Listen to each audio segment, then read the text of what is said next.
რა არის სარკის კანონი? სარკის კანონზე აწყობილი მთელი ჩვენი ცხოვრება და ის რაც ხდება შენს თავში, შენს გულში, შენს გონებაში, ფიქრებში, ის ხდება შენს ცხოვრებაში. მაგალითად თუ გონია რომ ადამიანები არიან ცუდი, შენს ცხოვრებაში ეს არის შენი რეალობა და შენ ხვდებიან ცუდი ადამიანები.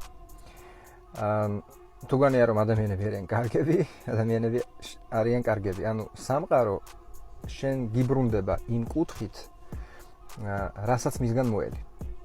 როგორც კი შენს თავში ხდება ცვლილება და შენი მოლოდინები იცვლება ნეგატიურიდან პოზიტიურზე, შენი სამყაროც იცვლება.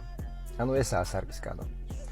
ანუ, როდესაც სარკეში იყურები და არ მოგწონს იქ, რასაც ხედავ, შენ კი არ უნდა იფიქრო იმაზე, რომ ის შეცვალო, ანუ სარკის გამოსახულებაზე მოახდინო გავლენა და შეცვალო, არა. სარკეში შენ ხედავ იმას, ანუ სარკეში შენ ხედავ საკუთარი თავის ანარეკლს, ამიტომ შენს თავზე უნდა მოახდინო გავლენა, თუ გინდა რომ გამოსახულება შეიცვალოს სარკეში. ძალიან მარტივია, ძალიან. მაგრამ ეს არის ესეთი უზენაესი კანონი, რომელსაც ერთ-ერთი ვერ აცდება. ამიტომ იცვლები შენ, იცვლება სამყარო. აი ესაა სარკის კანონი.